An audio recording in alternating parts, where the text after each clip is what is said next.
líder, com alegria. Aleluia.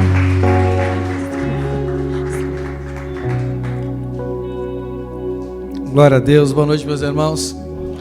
Que a graça e a paz do nosso Senhor esteja com você, amém? Quero desejar Feliz Dia das Mães para todas as mamães da nossa igreja, amém? Que o Senhor te abençoe, te dê graça, sabedoria, discernimento, não é? Para que você seja uma mãe abençoada, uma mãe sábia, amém? A esposa sábia edifica o seu marido. Não é errado dizer que a mãe sábia edifica os seus filhos, não é verdade? A mulher, ela tem um poder de edificação, não é? Assim como a Bíblia diz que a mulher de Provérbios 31, uma mulher virtuosa, ela faz com que seu marido seja um dos homens mais importantes da cidade. Eu creio também que ela faz com que os filhos sejam também, né, pessoas importantes, amém? Aleluia. Vamos orar ao Senhor para Ele falar conosco nesta noite, amém? Feche seus olhos, ore comigo. Pai, obrigado, Senhor, mais uma vez porque estamos aqui. Pai, nós temos podido experimentar diariamente a Tua bondade, o Teu amor, a Tua provisão, o Teu cuidado, a Tua presença em nós, que é a coisa mais importante que temos aqui nesta terra, Senhor. A presença do Teu Espírito e a alegria da Tua salvação. Obrigado, Senhor. Pai, nós queremos sermos boas testemunhas de quem o Senhor é e de tudo o que o Senhor faz. Por isso, Pai, estamos aprendendo a viver de forma plena, completa, tudo que o Senhor tem preparado para nós no Teu reino, Senhor. Pai, já estamos alguns meses ministrando sobre este tema, com essa finalidade, e que o Senhor venha falar ainda mais conosco nesta noite, Pai, nos conduzindo assim a toda a Tua boa vontade, que também é perfeita e agradável, Pai. Por isso nós pedimos mais uma vez, fala conosco, dá-nos ouvidos para ouvir o Teu Espírito, Senhor. Pai, que o Teu Espírito nos ajude a ser operosos praticantes de tudo aquilo que ouvimos e cremos, Pai. É o que nós te pedimos, em nome de Jesus Cristo. Amém. Meus irmãos, demos uma forte salva de palmas a Jesus. Aleluia. Glória a Deus. Para sentar no seu lugar, fica à vontade. Mais uma vez, sejam todos muito bem-vindos. Amém? Vamos ler o texto, então, que nós estamos dando como base para essa mensagem. Tenho já uma notícia triste para você. Semana que vem nós encerramos essa série de mensagens, esses estudos, não é, que estamos dando direcionado pelo Espírito Santo, a fim de que você viva a plenitude do reino de Deus. Amém?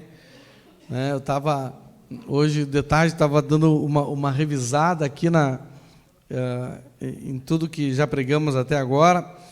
E pensei, rapaz, estava fazendo até um livro esse negócio aqui, né? Eu, particularmente, nunca li um livro que me instruísse em viver o que Deus tem no reino dele, como, né, essa mensagem aqui. Mas que está aqui na gaveta já, né? Para quem sabe futuramente o Senhor me inspira a escrever um livro.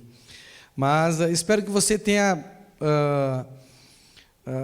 a cada semana que nós pregamos, você tenha se esforçado para seguir aquilo que o Senhor tem, né, nos direcionado através da palavra, né? A Bíblia diz para nós não nos enganarmos, sendo somente ouvintes da mensagem, mas a gente tem que ser um operoso praticante, ou se esforçar para praticar tudo que a gente aprende. E a Bíblia diz que se assim fizermos, o Senhor nos abençoará em tudo o que a gente fizer, amém? Então, lá em Colossenses, no capítulo 1, do versículo 13 ao 14, na Almeida Revista Atualizada, diz assim: Ele nos libertou do império das trevas e nos transportou para o reino do Filho do seu amor, no qual temos a redenção, a remissão dos nossos pecados. Amém? Jesus, então, através do sacrifício dele, sendo a personificação do amor de Deus, ele se sacrificou por nós na cruz, no Calvário, para que nós pudéssemos, então, entre muitas coisas, ter acesso ao reino de Deus. Não é? Para nós, isso é de graça, mas para quem nos deu de graça, isso não foi de graça. Custou nada mais e nada menos do que a vida dele, o sofrimento dele, o sacrifício dele, a morte dele, amém? E eu creio que uma das formas de nós honrarmos aquilo que as pessoas fazem por nós é nós usufruindo o máximo que nós podemos daquilo que foi nos dado, não é verdade? Usufruir de uma forma boa, de uma forma saudável, não é? A Bíblia diz, por exemplo, a gente honrar pai e mãe, né? Aproveitando o gancho do Dia das Mães, honrar a mãe, né? Eu acredito que a maior honra que a gente pode dar para uma mãe é a gente viver uma vida que de fato dê orgulho a elas, não é verdade? Sim ou não? Né? E assim também tem que ser com certeza com Jesus. Olha todo o sacrifício que ele fez por nós, olha tudo que ele passou e sofreu por nós, e olha tudo que ele ainda faz por cada um de nós, coisas que nós não merecemos, não é verdade? Eu não sei se alguém aqui já se sentiu constrangido pelo cuidado, pela provisão, pelo suprimento, pelo amor, pelos milagres, né, ou pelo discernimento que Deus dá para a gente, e nós sabemos que nós não merecemos nada disso, não é? E então a única forma, uma das formas de nós honrarmos isso, então, é vivendo, né, usufruindo de forma completa daquilo que ele fez. Nós não podemos desperdiçar nada. Eu gosto muito de uma palavra do apóstolo Paulo, que ele fala, numa das cartas que ele escreveu à igreja de Corinto, que ele fala que a graça que o Senhor derramou sobre ele não foi em vão, ou seja, não foi desperdiçada. A graça que ele recebeu, ele usou, e a graça que ele recebeu, ele, né, usou para ser quem ele se tornou e para fazer tudo aquilo que ele fez, se tornando uma inspiração para nós que vivemos muitas gerações depois da geração dele, não é verdade? Não é? Ele, como ser humano, morreu, mas o que ele fez grita e ecoa no meio de todos os povos do mundo, porque o que ele fez está vivo, o exemplo dele está vivo, as obras dele estão vivas, não é verdade? Quem sabe onde nós aí, quem sabe nós aqui, né, não fomos alcançados e não somos um fruto indireto do trabalho do apóstolo Paulo, não é verdade? Né? Isso possivelmente aconteceu, né? De todos os apóstolos, né, eu acho que nós aqui que fomos colonizados pela Europa, eu acho que a gente tem uma grande assim, possibilidade de ser um fruto indireto do trabalho desse homem, não é verdade? Imagina o galardão dele lá no céu, né? Já pensou? Então temos que viver isso, né, para honrar o Senhor, amém? E nós já vimos então os benefícios de viver o reino de Deus, né? Nós somos libertos do império das trevas. Tem gente que quer ser liberto de demônios, ser liberto de maldição, mas a grande chave aqui é você ser liberto do império das trevas. Você está me entendendo? Não é? Na verdade, né, essa é a grande chave, ser liberto de um sistema maligno que nos controla, né? Senão a gente vai ficar 28% demônio, e volta e meia eles voltam, mas quando a gente sai do império das trevas, nós saímos do alcance deles, não é verdade? Né? E também viveremos uma condição de justiça, de paz e alegria no Espírito Santo, amém? Então eu comecei pelos benefícios aqui para chamar a sua atenção, para você entender como vale a pena, nem que você pense somente em você, de fato, em viver tudo o que o Senhor preparou para você no reino de Deus, não é? O Senhor nos traz duas vidas, a vida eterna, que nós viveremos no porvir, e a vida abundante, que nós devemos viver nessa terra, amém? Falamos o que é o reino de Deus também, não é? Ministramos que a igreja, ela é a porta de entrada para o reino, e que a célula, o pequeno grupo, ela é a porta de entrada para a igreja, é através de um pequeno grupo que nós somos integrados ao corpo de Cristo, e quando estamos bem integrados ao corpo de Cristo, o corpo de Cristo nos integra ao reino de Deus, amém? Por isso é muito importante você decidir, você que ainda não faz parte de um pequeno grupo, decida fazer parte de um pequeno grupo, porque o pequeno grupo, não é a célula, ele é um grupo de cuidado, um grupo de relacionamento, um grupo onde nós servimos junto com os irmãos, né? Um grupo onde nós somos pastoreados, um grupo onde nós somos treinados, não é verdade? Né? Tudo o que eu faço numa igreja hoje, não vou dizer tudo, mas vou botar mais de 90% do que eu faço numa igreja hoje, eu aprendi a fazer numa célula. Eu aprendi a pregar numa célula, eu aprendi a cuidar de gente numa célula, aprendi a expulsar demônio numa célula, aprendi a pastorear as pessoas, né, cuidar de pessoas numa célula, aprendi a fazer visita numa célula, aprendi a fazer evangelismo numa célula. Olha só, você está me entendendo?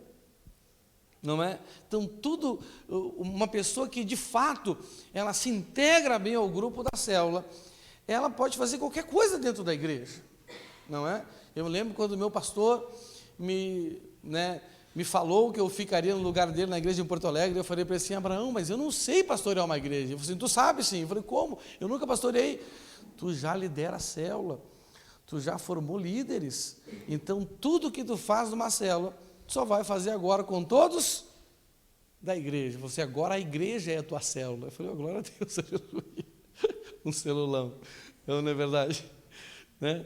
E isso foi uma bênção na minha vida. Então eu te aconselho, faça parte de um pequeno grupo, não é?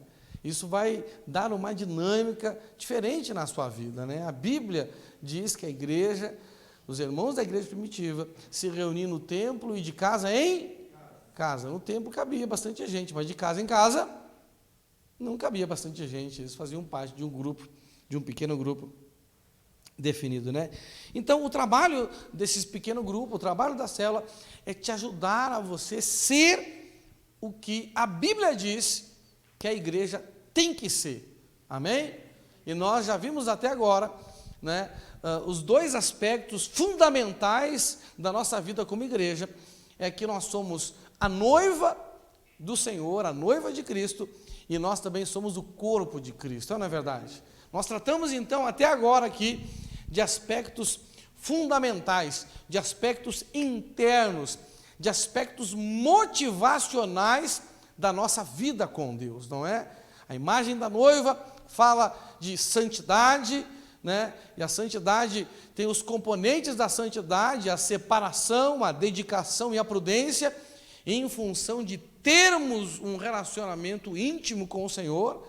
Amém? A base da santidade é nós querermos o Senhor, a nossa maior esperança aqui nesta terra é a volta do Senhor. Eu não sei para que de fato você se prepara na sua vida, não é? Eu dando aula de CCS esses dias aí, a gente falou sobre a última aula, é a volta do Senhor, e eu falei assim: nem todo mundo que se prepara para ser um pastor está preparado para a volta do Senhor, mas todo mundo que se prepara para a volta do Senhor está preparado para ser um pastor. Não é verdade? Porque estar preparado para a volta do Senhor é muito mais exigente do que estar preparado para fazer qualquer coisa dentro da igreja, não é verdade? Até porque a Bíblia diz que tem muito pastor aí que expulsa demônio, cura enfermo, Deus usa para fazer milagre, mas não vai estar preparado para o dia da volta do Senhor e não herdarão o reino dos céus. É gente que vive uma vida inteira dentro da igreja, fazendo um monte de coisa, mas sem viver aquilo que de fato o Senhor quer que eles vivam, porque não herdam o reino dos céus, não acessam esse lugar onde as promessas de Deus irão se cumprir na nossa vida. E o Senhor morreu para que você tenha esse acesso, e você não pode ser negligente com isso, amém? Você estará negligenciando e desperdiçando o sacrifício que o Senhor Jesus fez na cruz por você, e isso é um grande sacrilégio. Nós não podemos fazer isso, né? Então isso fala de um aspecto interno, de um aspecto de motivação, da nossa grande esperança, assim como o grande evento da primeira aliança era a vinda do Messias, o grande evento da segunda aliança é a volta do Messias, não é verdade? Não é? A grande chave para você participar, se você fosse vivo na primeira aliança lá com Jesus veio, a grande chave para você ter participado do avivamento que veio logo após a assunção do Senhor, 10 dias depois, era você ter se preparado para a vinda dele e reconhecido a vinda dele. Agora, a grande chave para nós participarmos do avivamento que antecederá a volta dele, que vai ser um avivamento de proporções globais, não é?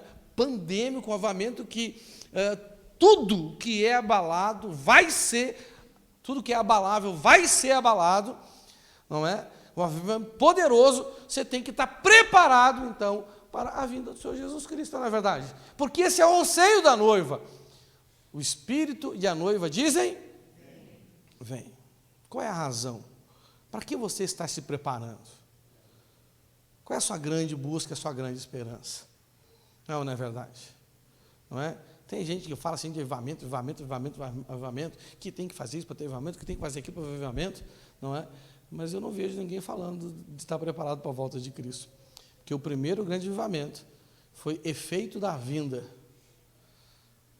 E o segundo grande avivamento, que vai marcar o globo terrestre, vai anteceder a volta dele para nos buscar, amém? Isso fala de um aspecto interno, né? Quantos aqui têm orado, quando ora para o Senhor, ora, se Senhor me prepara para a volta do meu noivo? Eu não quero estar naquele dia como aquele homem da parábola da grande festa, vestido de forma inadequada. E eu não quero ser como aquelas 10 noivas imprudentes que ficaram sem óleo e o portão fechou e ficaram para o lado de fora, chorando e rangendo os dentes, né?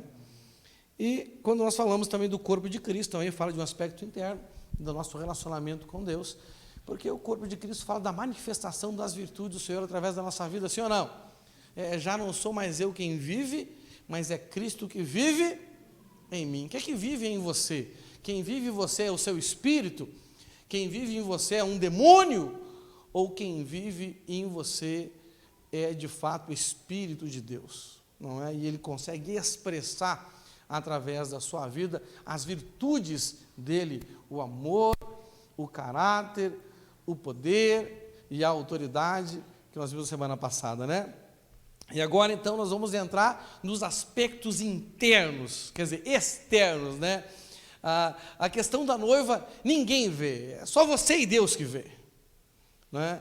A questão de você ser preparado para ser membro do corpo de Cristo, entendeu? Dependendo de como Deus te usa, você também vai ser pouco visto, pouco notado, ou não é verdade?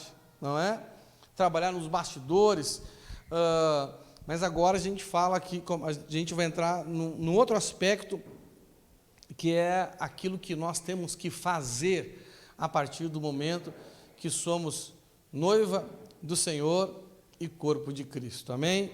E nós vamos ver hoje 2 aspectos da igreja que o pequeno grupo nos ajuda a nós nos integrar a isso, que não é, quando a Bíblia diz que, deixa eu achar aqui, está bem profundo, o negócio está comprido aqui, meu irmão. Aí, expressar autoridade, chegamos, deixa eu ver, aí, que é quando a Bíblia diz que a igreja, ela é a casa do Senhor. Ele compara a igreja, o reino, a casa do Senhor, onde ele coloca ali um dispenseiro para distribuir tarefas e alimento, e também a igreja é a lavoura de Deus, amém? Então, a gente começa a falar de casa, não é? E quando a gente começa a falar de lavoura, você pode entender que aqui vai exigir labor. O que é labor? Labor é o trabalho que faz a gente suar, não é verdade? Não é sentadinho no escritório, ar-condicionado, né? É o trabalho árduo, amém? Aleluia.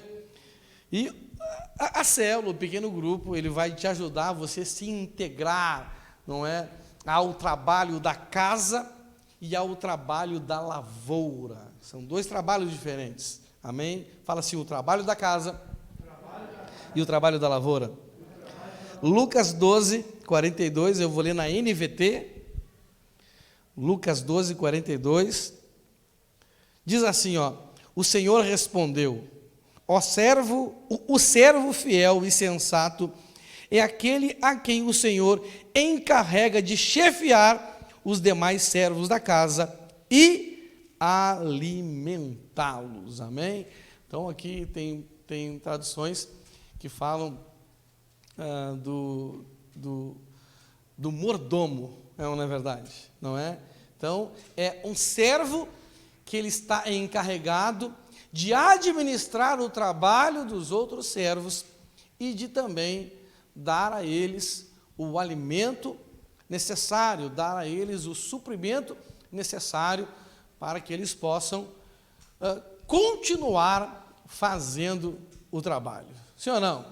Né? Imagina naquele tempo, aquelas casas grandes, né? Você já deve ter visto assim, esses filmes, essas novelas desse tempo assim, mais antigo, aquelas casas enormes.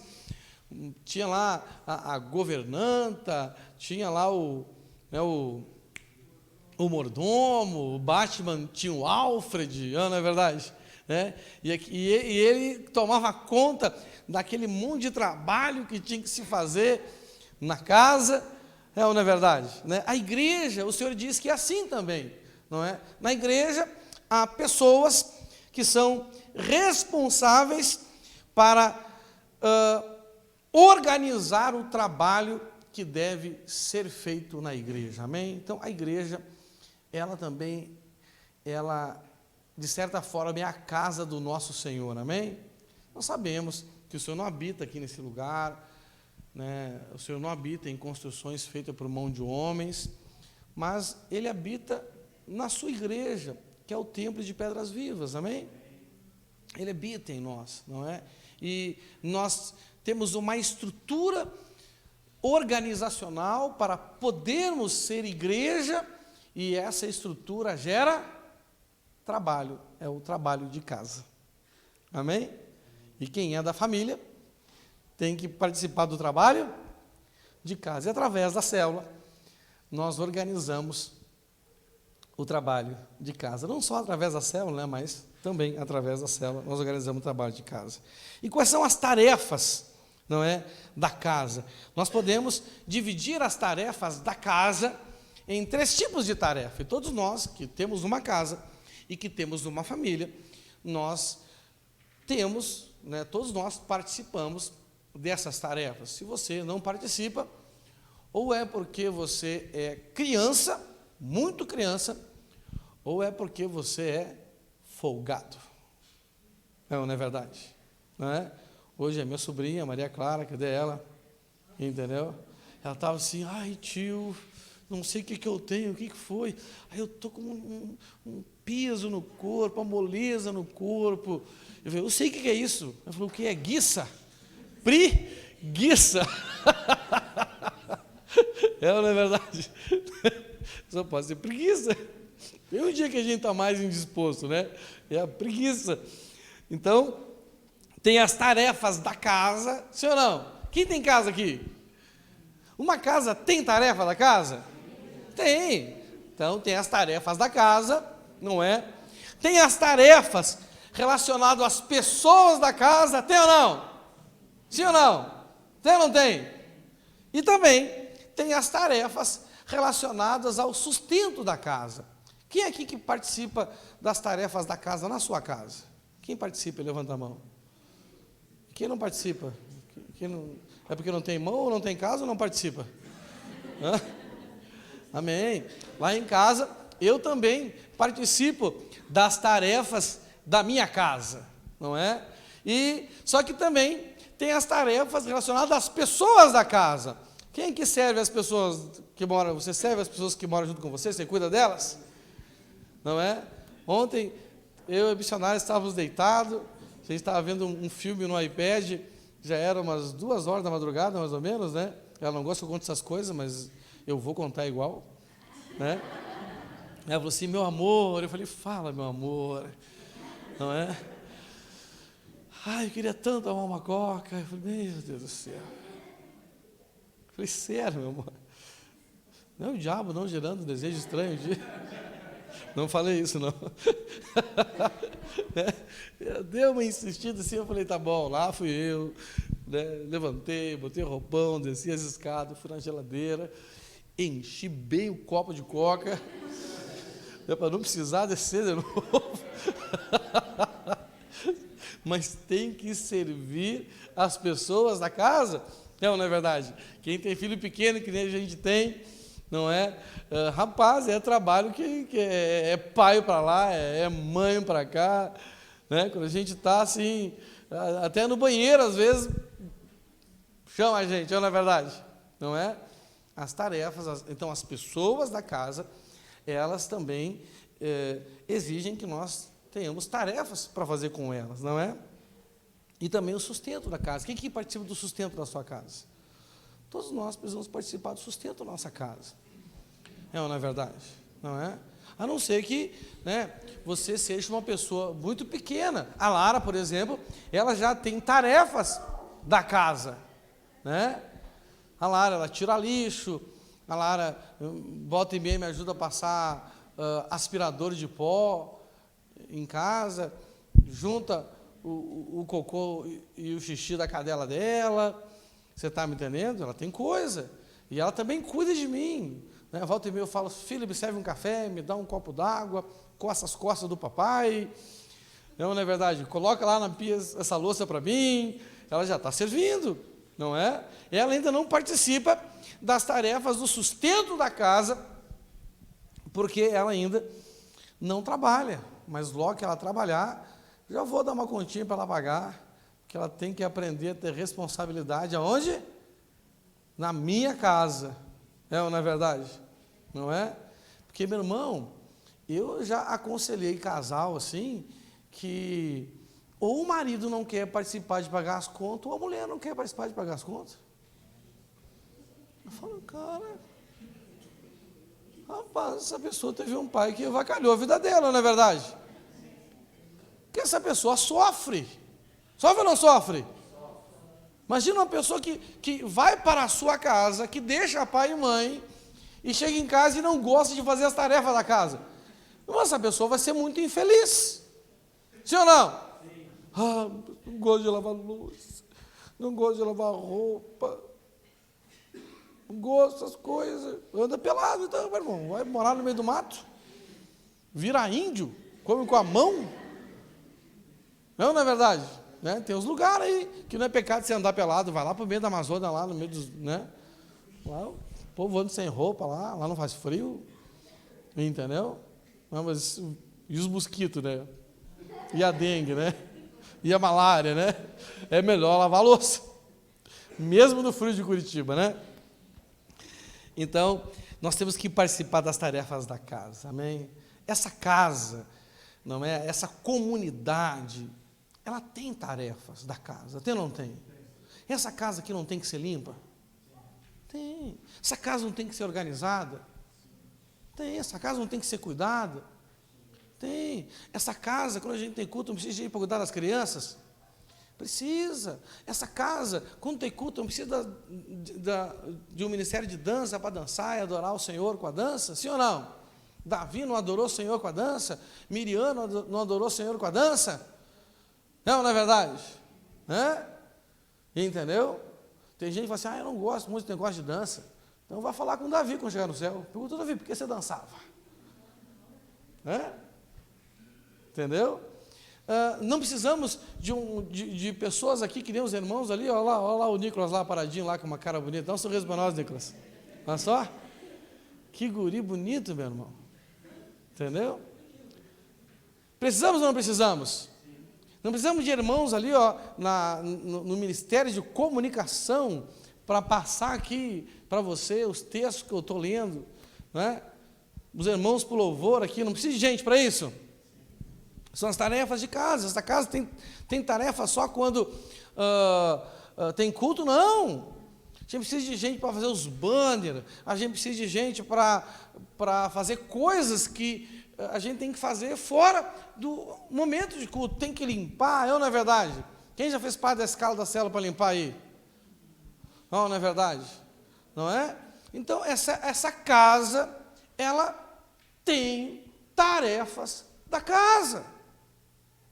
E o que sobrecarrega as pessoas em fazer as tarefas da casa? O que sobrecarrega? Quando os outros não ajudam. Então, através da célula, você vai começar a aprender a se envolver nas tarefas da casa, né? A primeira tarefa da casa que você vai se envolver é quando você começa a fazer parte da escala do lanche da célula. É ou não é verdade? Você tem que fazer o lanche, ou colaborar com o lanche, não é? Eu acho interessante que às vezes tem irmãos, na célula que eu lidero, tem escala, não sei como é que é a célula de vocês aí, dos outros líderes, né? Eu acho interessante, pastor Marquinhos, eu acho que só na minha célula acontece isso. O irmãozinho está lá no dia da escala da célula e, né, eu falo, gente, hoje, né, eu tenho meu grupo, né, então cada grupo tem alguém que se intitula como líder daquele grupo, então no meu grupo de lanche sou eu, entendeu?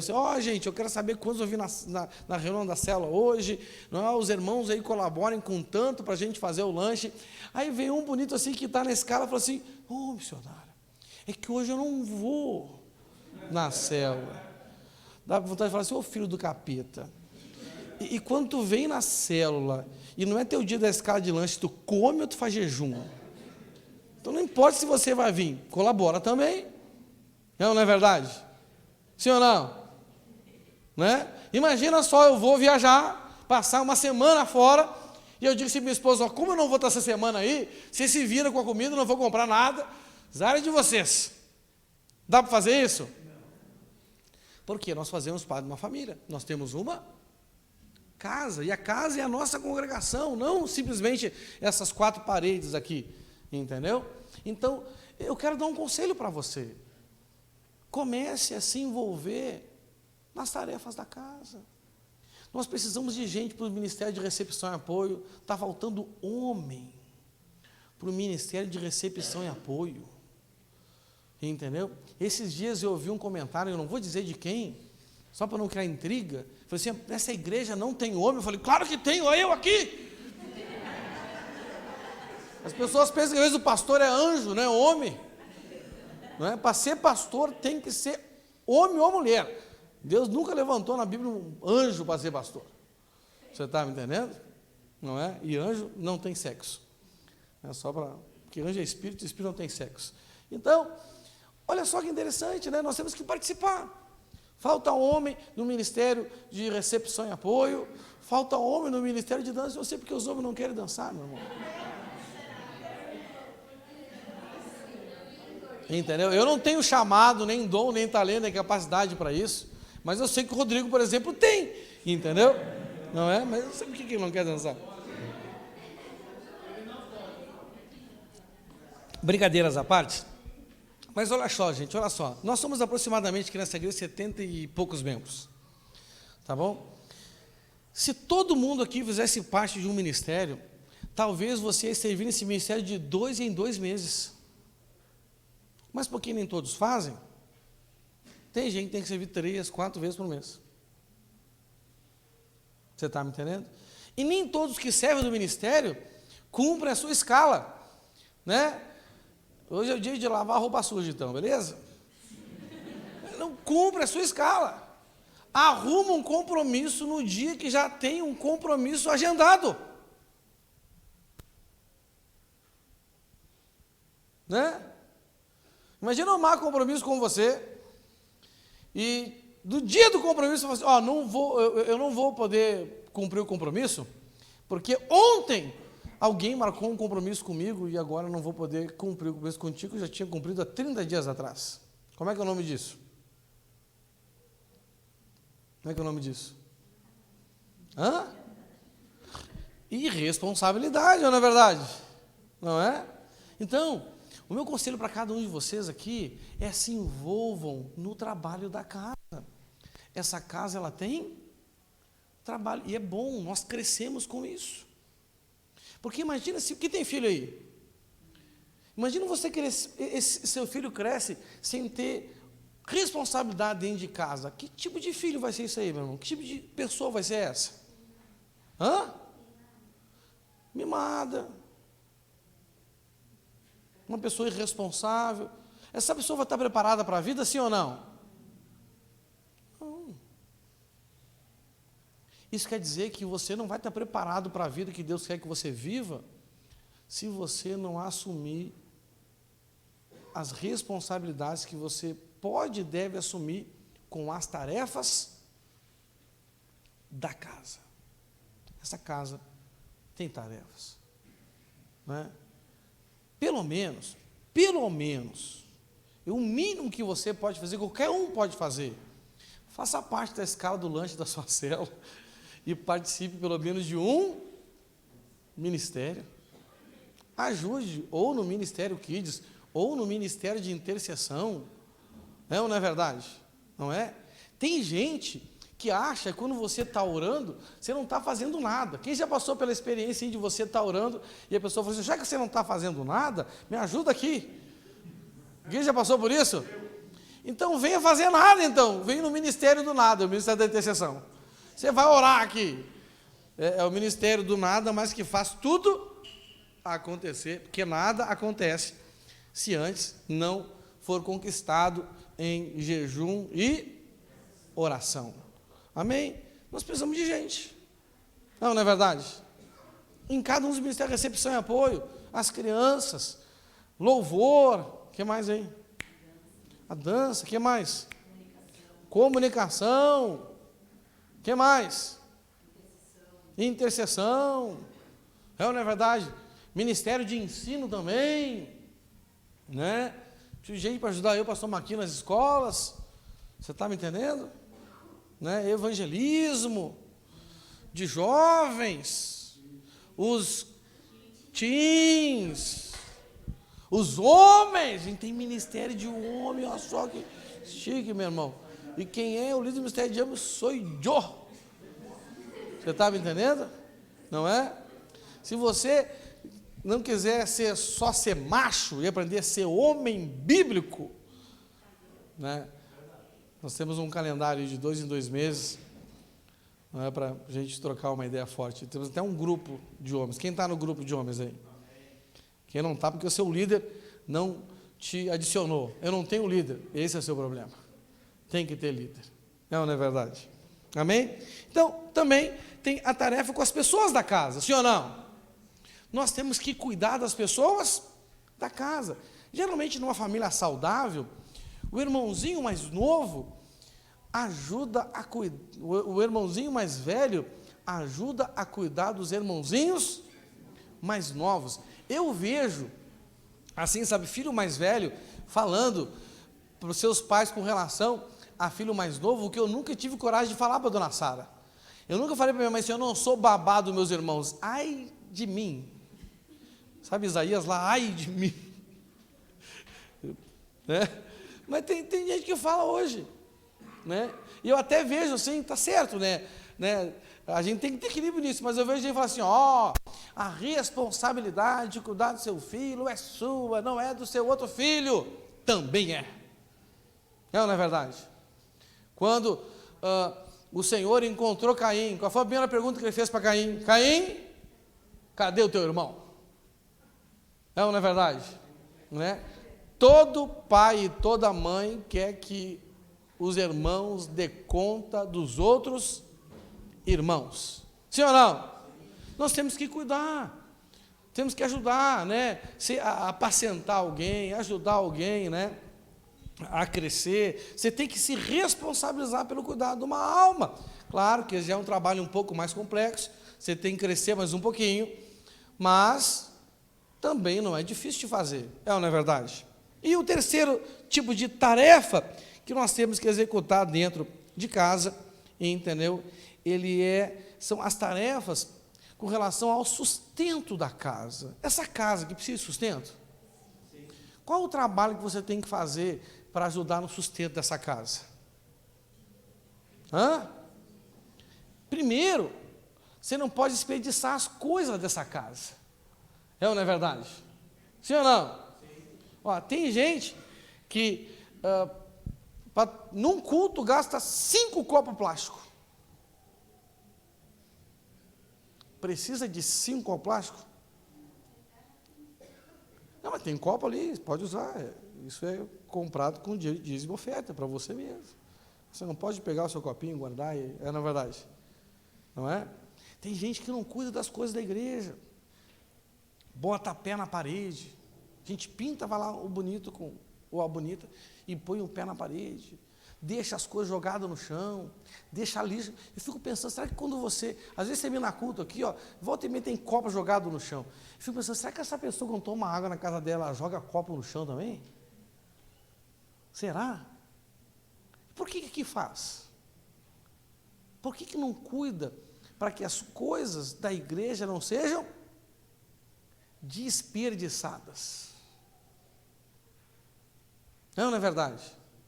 Na escala de limpeza, uma vez a Nera responsável pela questão da limpeza, ela falou assim, missionário, a gente comprou um pacote, não sei quantos quilos de sabão em pó, acabou em uma semana. Eu falei, mas como que acaba um negócio desse uma semana, cara?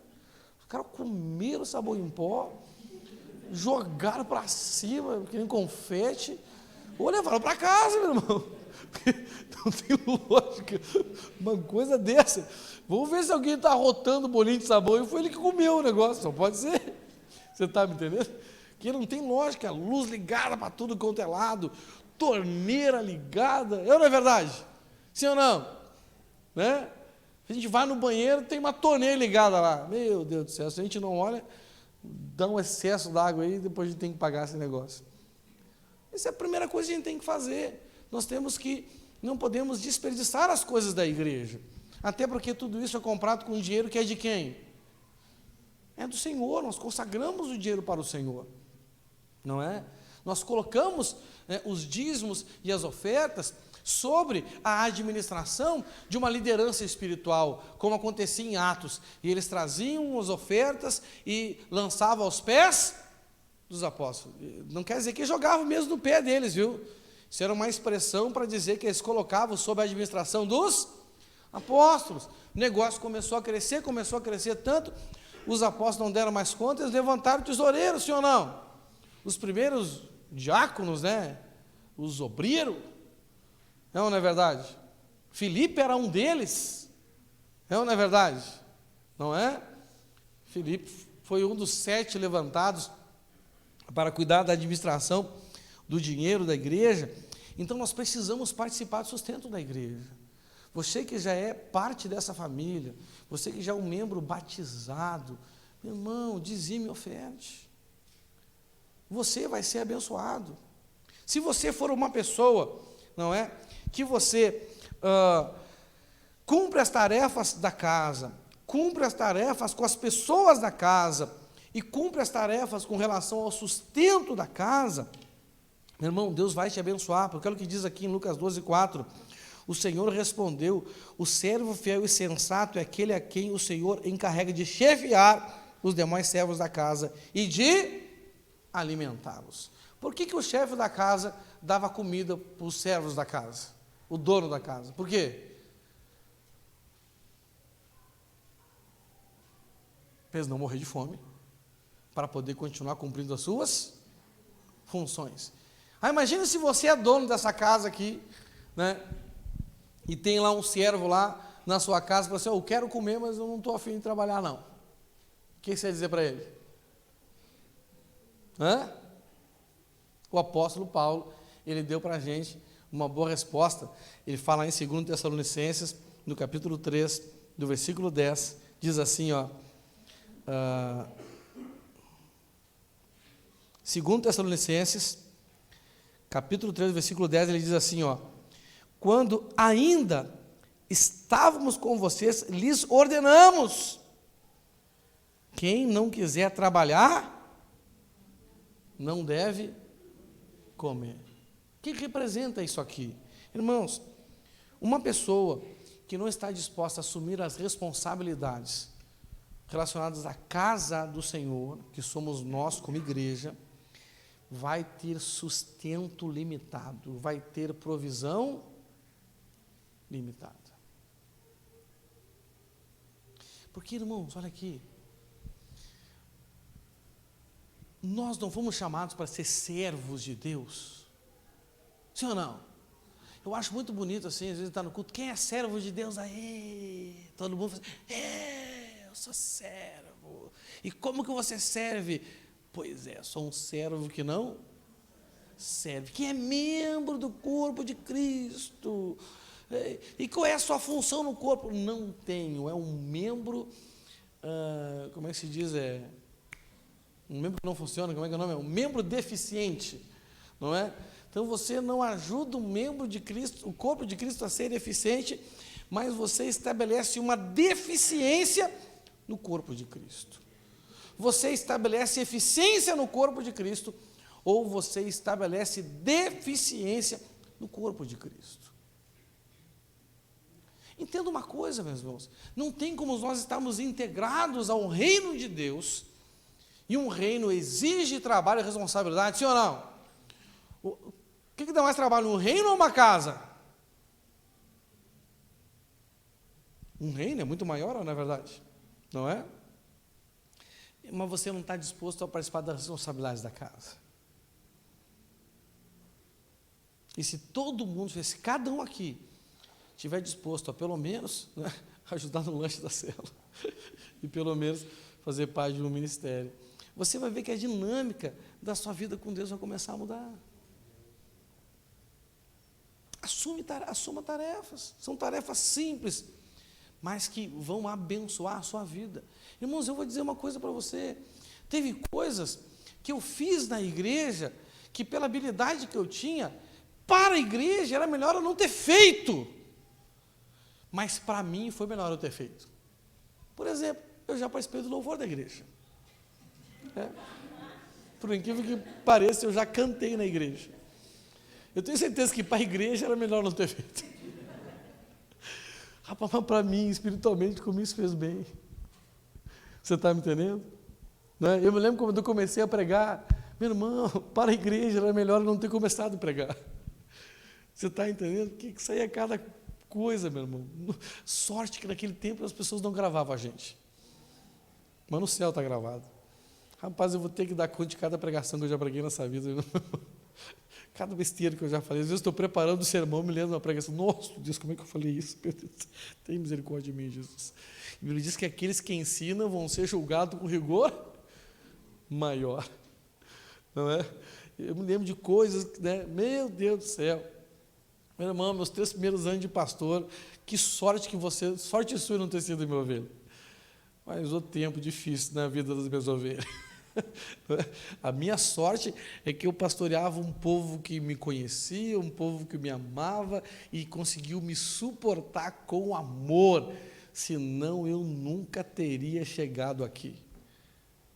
Mas me fez bem isso. Eu não estaria aqui fazendo um pouco mais certo se antes não tivesse feito muito errado. E assim é a vida de qualquer um, não é verdade? Sim ou não? Né? Então, muitas vezes a igreja nem precisa daquilo que a gente vai fazer, mas nós precisamos, nós somos os mais beneficiados. Eu não estou mais lá naquela congregação, na ICB Porto Alegre, fazendo o que eu fazia, mas até hoje eu colho frutos daquilo que fiz e de quem eu me tornei fazendo aquilo que eu fiz.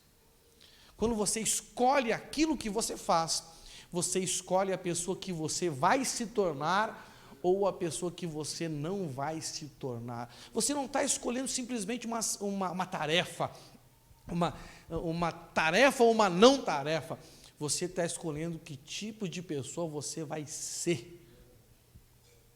Você está me entendendo? Então, escolha exercer as suas responsabilidades com relação às tarefas da casa, as tarefas com as pessoas da casa e as tarefas relacionadas ao sustento da casa. Não cuide dessa igreja, não desperdice nada que tem aqui. Colabore com o seu dízimo, colabore com a sua oferta. O Senhor, Ele liberará provisões sem limites sobre a sua vida. Porque a Bíblia diz que Ele quer dar para você mais do que você precisa, a fim de que você tenha sobra, para que com aquilo que sobra, não com a sobra, mas com aquilo que, né, você possa fazer todo tipo de boas obras. Amém? E às vezes o que sobra é mais do que você precisa para viver. É uma grande realidade, não é? Tomara que você chegue nessa condição. Assim, pastor, eu preciso de 5 mil para viver, estou ganhando 15. Rapaz, então vai sobrar 10. Olha que maravilha, né? Quem recebe essa bênção aí? Mas você tem que estar disposto a cumprir tarefa. Amém? Quem não é fiel no pouco, não vai ver o muito. E, então, né, eu quero te dar uma palavra de incentivo hoje, embora eu não seja um cara que prega assim muito palavra de ânimo, mas eu quero te dar uma palavra de ânimo. Amém? Né? Faça alguma coisa. Isso é fundamental no processo de crescimento que Deus tem para você. Amém? Segunda coisa aqui, segunda imagem é que a igreja é a lavoura. Fala assim, igreja é a lavoura. O que a gente faz uma lavoura, meu irmão? O que a gente faz uma lavoura? Quem já trabalhou em lavoura? Eu nunca trabalhei em lavoura. O pastor Maquinho trabalhou em lavoura, a irmã Alessandra trabalhou em lavoura. Quem mais? A irmã Nis trabalhou em lavoura. Como é seu nome lá, irmão? Valdinei? O Valdinei já trabalhou em lavoura. Quem mais trabalhou em lavoura aí? Olha aí. O Silvio já trabalhou em lavoura. Olha aí, meu irmão, glória a Deus. Então você sabe o que é lavrar uma terra, não é verdade? Eu não sei. Bem que eu tinha horta em casa. Já plantei milho, já plantei cebolinha, já plantei salsinha. Eu tinha um zoológico em casa. Eu criava passarinho quando era criança. Passarinho, tartaruga, galinha, perdiz, que é codorna, marreco. Tinha uns 3 cachorros, entendeu? Do lado de cá, assim, tinha uma plantação de milho. A gente plantava tomate. Aí eu comecei a trabalhar os bichos, né? Um dia minha mãe falou assim, eu dei os marrecos para a pessoa cuidar. Aí cheguei em casa para trabalhar, para almoçar em casa. Perguntei, mas que tem de almoço? Tem frango. Eu olhei assim, rapaz, mas que galinho com um pescoção grandão, mãe. E o marreco foi para a panela. Cheguei a enterrar uma geladeira assim no pátio de casa, assim, para fazer o lago para os marrecos. Olha a criatividade do ser humano, gostava de bicho, entendeu? Então, mas nunca trabalhei na lavoura, né? Mas dá trabalho, a gente tem que plantar, a gente tem que cuidar, a gente tem também que colher, né? E um dos grandes chamados que a igreja tem com a lavoura, nesse aspecto de lavoura, é fazer a colheita, não é verdade? 1 Coríntios 3:9 fala assim, pois nós somos colaboradores de Deus, vocês são a lavoura de Deus, o edifício de Deus. Mateus 9, 37 e 38 diz assim, disse aos discípulos, a colheita é grande, mas os trabalhadores são poucos, orem ao Senhor da colheita, peçam que Ele envie mais trabalhadores para os seus campos. João 4, 35 a 38 diz assim, vocês não costumam dizer, ainda faltam 4 meses para a colheita, mas eu lhes digo, despertem e olhem em volta. Os campos estão maduros para a colheita. Os que colhem já recebem salário e os frutos que ajuntam são as pessoas que passam a ter a vida eterna. Que alegria espera tanto o que semeia como o que colhe. Olha só, o Senhor diz que uma alegria espera aquele que semeia e uma alegria espera aquele que colhe. Quem está meio triste aí? Está faltando semeadura na sua vida. Eu não estou falando de oferta aqui em dinheiro, amém? O dinheiro já ficou no primeiro ponto lá, não é? Está faltando colheita na sua vida. Amém? A semeadura nos traz alegria da esperança. A colheita nos traz a alegria da conquista. Amém?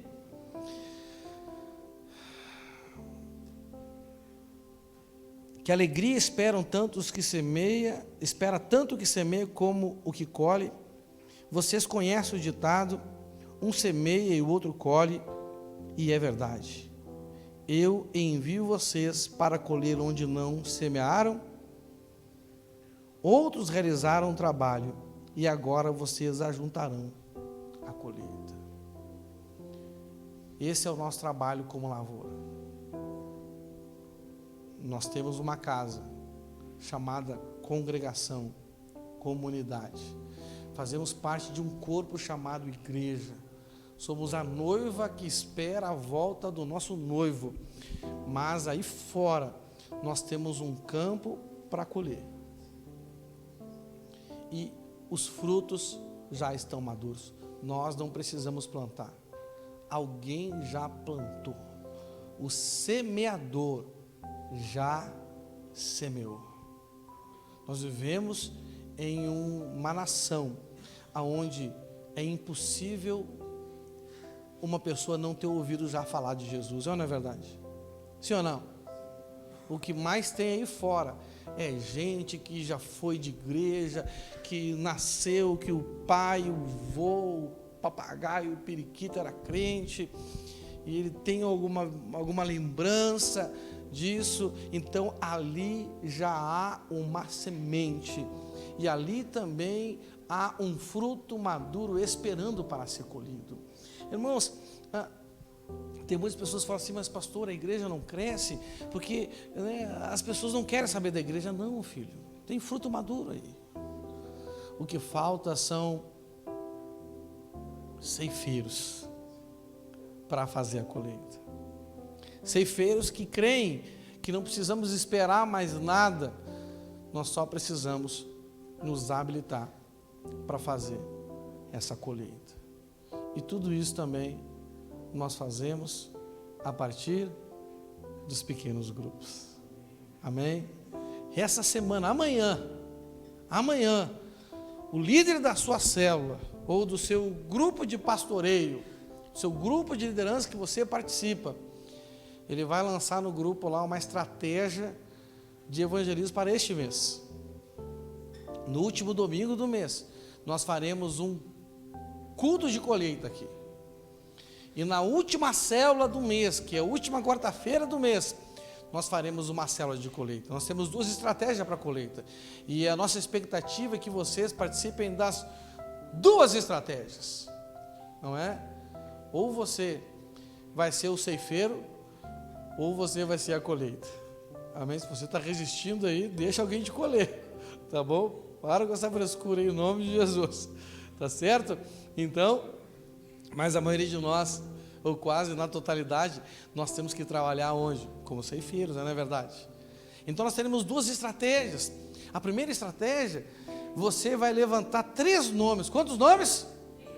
3 nomes de pessoas que você conhece, da sua casa, da sua família, do seu trabalho, da sua rua, os vizinhos, do ônibus. Você está me entendendo? E essa semana você vai trazer os 3 nomes. A semana que vem, semana agora, a partir de amanhã, entendeu? A outra semana nós vamos fazer um período de jejum e oração por esses nomes.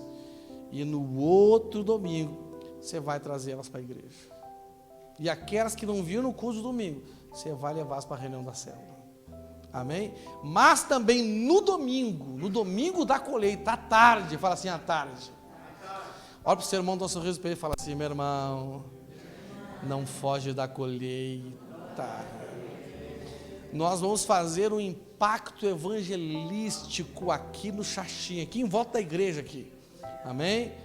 Nós vamos organizar as células aqui, e na minha célula tem 20 e poucas pessoas, né? Vou tentar arrastar os 20, né? E nós vamos organizar aqui, nós vamos mapear aqui, e vai ser um grupo um lado, um grupo outro. Nós vamos entregar um convitinho para você entregar para as pessoas para estar no culto de domingo à noite. Amém? Pastor, mas eu tenho compromisso. Eu sei que você tem, todo mundo tem, não é verdade? Mas nós temos uma ordem: coloque o reino de Deus e a vontade dele em primeiro lugar na sua vida. Ele não quer 100% do seu tempo, ele quer que você dedique um tempo especial para ele. Então quero te incentivar, vamos começar a trabalhar, gente. Não podemos ser só uma igreja religiosa que se reúne num templo para orar, cantar e ouvir palavra. Não sei se você gosta, se você não gosta, mas se não gosta é pior ainda. Não é verdade? Você está me entendendo? Nós temos que cumprir o nosso papel de igreja. Temos que ser noiva, o aspecto da santidade, o desejo pelo noivo. Nós temos que ser corpo de Cristo para que o poder dele, o caráter, o amor, a autoridade dele se manifeste. Mas temos que ser casa, temos que ser membros de uma família que faz as tarefas da casa, mas tem uma colheita aí fora. Amém? Nós, no corpo de Cristo, todos nós temos uma profissão. Nós somos uma família de agricultores e nós colhemos. E depois que colhemos, nos tornamos uma família de pastores, porque nós cuidamos daquilo que colhemos. Amém? Então esse mês vamos começar a viver essa dinâmica, não é, que o Senhor nos chamou para viver. Eu sei que é difícil, eu sei que, né, nós temos que romper costumes, mas meu irmão, olha aqui para mim, vai valer a pena. Você usufruirá da provisão que Deus dá para aqueles que cumprem as tarefas, e você viverá a alegria daqueles que fazem a colheita. Amém? Fique de pé no seu lugar, vamos orar ao Senhor nesta noite. Aleluia, feche os seus olhos. Senhor meu Deus, obrigado porque nós somos a tua igreja, Senhor. Obrigado porque, Pai, nós somos o teu corpo, somos a tua noiva. Obrigado porque somos a tua casa, somos teus servos. E obrigado também porque o Senhor nos chamou para sermos ceifeiros, porque a colheita é um momento de alegria, Pai. E a alegria que vem do Senhor por meio da colheita